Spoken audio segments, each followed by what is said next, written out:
September 11, 2001, 19 men armed with box cutters directed by a man on dialysis in a cave fortress halfway around the world using a satellite phone and a laptop directed the most sophisticated penetration of the most heavily defended airspace in the world, overpowering the passengers and the military combat-trained pilots on 4 commercial aircraft before flying those planes wildly off course for over an hour without being molested by a single fighter interceptor. These 19 hijackers, devout religious fundamentalists who like to drink alcohol, snort cocaine, and live with pink-haired strippers, managed to knock down 3 buildings with 2 planes in New York, while in Washington a pilot who couldn't handle a single-engine Cessna was able to fly a 757 in an 8,000-foot descending 270-degree corkscrew turn to come exactly level with the ground, hitting the Pentagon in the budget analyst office where DoD staffers were working on the mystery of the $2.3 trillion that Defense Secretary Donald Rumsfeld had announced missing from the Pentagon's coffers in a press conference the day before, on September 10th, 2001.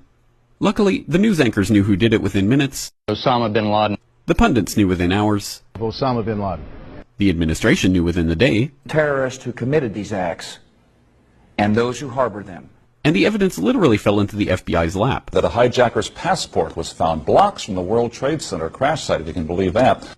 But for some reason, a bunch of crazy conspiracy theorists demanded an investigation into the greatest attack on American soil in history. That investigation was delayed, underfunded, set up to fail, a conflict of interest, and a cover-up from start to finish. It was based on testimony extracted through torture, the records of which were destroyed. It failed to mention the existence of WTC-7, Able Danger, P-TECH, Sibel Edmonds, OBL and the CIA, and the drills of hijacked aircraft being flown into buildings that were being simulated at the precise same time that those events were actually happening. It was lied to by the Pentagon, the CIA, the Bush administration, and as for Bush and Cheney, well, no one knows what they told it because they testified in secret, off the record, not under oath, and behind closed doors. It didn't bother to look at who funded the attacks because that question is ultimately of little practical significance. Still, the 9/11 Commission did brilliantly answering all of the questions the public had, except most of the victims' family members' questions, and pinned blame on all the people responsible, although no one so much as lost their job, determining the attacks were failure of imagination. Because nobody in our government, at least, and I don't think the prior government that could envision flying airplanes into buildings. Except the Pentagon, FEMA, NORAD, and the NRO.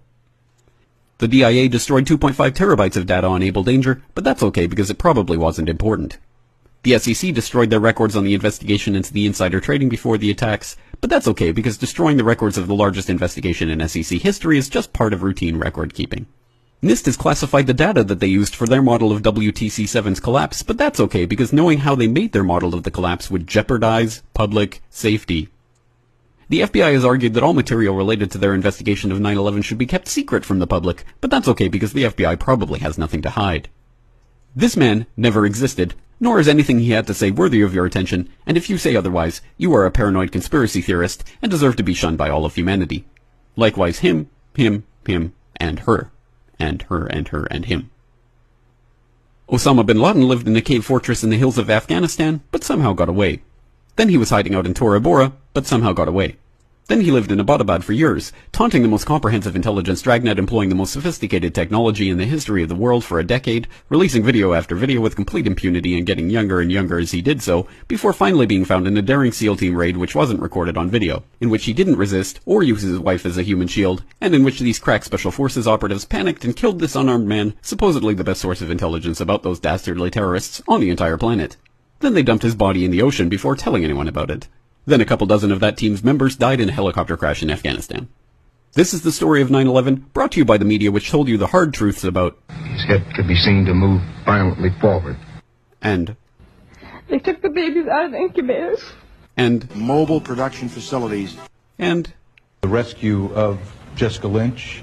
If you have any questions about this story, you are a batshit paranoid tinfoil dog-abusing baby hater and will be reviled by everyone.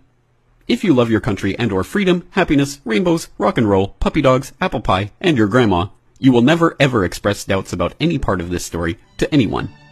Ever. This has been a public service announcement by the Friends of the FBI, CIA, NSA, DIA, SEC, MSM, White House, NIST, and the 9/11 Commission. Because ignorance is strength.